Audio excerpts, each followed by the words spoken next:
പ്രിയമുള്ളവരെ, എല്ലാവർക്കും HMC യോഗത്തിലേക്ക് സ്വാഗതം. താലൂക്ക് ആശുപത്രി നഗരസഭയ്ക്ക് കീഴിൽ വന്നതിന് ശേഷം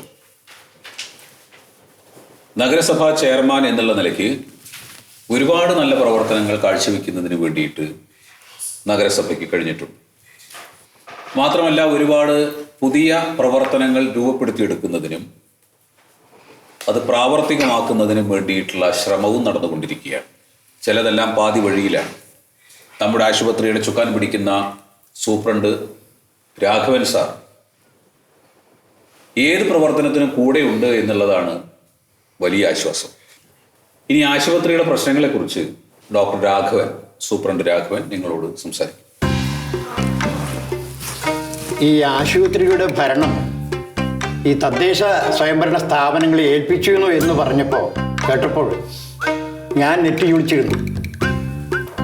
ഇന്നിപ്പോൾ ഞാനതിൽ ദുഃഖിക്കുന്നു. കാരണം നമ്മുടെ സത്യശീലൻ സാറിനെ പോലുള്ള നല്ല ഭരണസാരഥിയെ നമുക്ക് നഷ്ടപ്പെടുമായിരുന്നു ആ തീരുമാനം ഉണ്ടായിരുന്നില്ലെങ്കിൽ.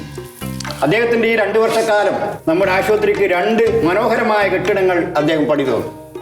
മാത്രമല്ല, നമ്മുടെ പഴയ രീതിയിലുള്ള ടോയ്ലറ്റ് വളരെ ഭംഗിയായി ഇടിച്ചു പൊടിച്ച് വളരെ ഭംഗിയായി മനോഹരമായ ടൈൽസൊക്കെ പതിച്ച് നല്ല ഒരു കക്കൂസ് നമുക്ക് നിർമ്മിച്ചു തന്നു. അതുപോലെ ഒരുപാട് എണ്ണി ഞാൻ പറയുന്നില്ല. എപ്പോഴും ഈ ആശുപത്രിയെ കുറിച്ചുള്ള ചിന്തയാണ് അദ്ദേഹത്തിൻ്റെ മനസ്സിൽ. അത് നമുക്കൊരു അനുഗ്രഹമാണ്. അതുകൊണ്ട് അദ്ദേഹത്തിന് ഇതുവരെയുള്ള പ്രവർത്തനത്തിന് എൻ്റെ ആശംസകൾ ഞാൻ അർപ്പിച്ചിട്ട് ഞാൻ ചുരുക്കുന്നു. മറ്റു കാര്യങ്ങൾ ഡോക്ടർമാർക്ക് പറയാൻ അഭിനന്ദിച്ചേ പറ്റുള്ളൂ. കാരണം 2 നല്ല ബിൽഡിങ്, ടൈൽസ് വഹിച്ച ടോയ്ലറ്റ്, അതൊക്കെയാണല്ലോ ഇപ്പോൾ ആശുപത്രിക്ക് ആവശ്യം. അല്ലാണ്ട് ഇപ്പോൾ അവിടെ ഡോക്ടറോ ജീവനക്കാരൊന്നല്ല ആവശ്യം. അല്ല സാറേ, അതിപ്പോ അങ്ങോട്ട് അപ്പോയിന്റ്മെന്റുകൾ വരാത്തത് കൊണ്ടേ ഞങ്ങൾക്ക് ജോലിഭാരം കൂടുതലാണ്. അതാണ് ഞാൻ പറഞ്ഞത്. വരുന്ന രോഗികൾ, പാവപ്പെട്ട ജനങ്ങൾ ഒരു ഗവൺമെന്റ് ഹോസ്പിറ്റലിനെ ആശ്രയിച്ചാണ് വരുന്നത്. അവിടെ വരുമ്പോൾ ചികിത്സിക്കാൻ വേണ്ടത് ഡോക്ടറും അവർക്ക് വേണ്ട മരുന്നാണ് കൊടുക്കേണ്ടത്. അതിന് ഊന്നൽ കൊടുക്കാതെ 2-3 ബിൽഡിങ്ങുകൾ കോൺട്രാക്ടർമാരെ കണ്ടിട്ട് കെട്ടിപ്പൊക്കിയിട്ട് അത് ഞാൻ എനിക്ക് കൂടുതൽ കിടക്കില്ല.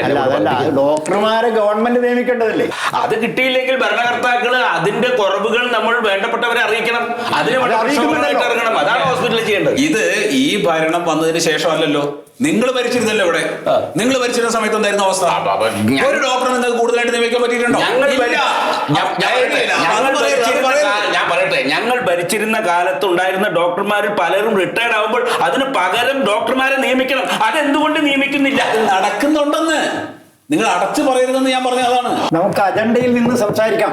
എന്റെ സൂപ്രണ്ടെ, ഞാൻ അജണ്ടയിൽ നിന്നാണ് സംസാരിക്കുന്നത്. ഈ ഹോസ്പിറ്റൽ ഭംഗിയായി പോകണമെങ്കിൽ ഇവിടെ സ്റ്റാഫുകളുടെ എണ്ണം കൂട്ടണം. മറിമായം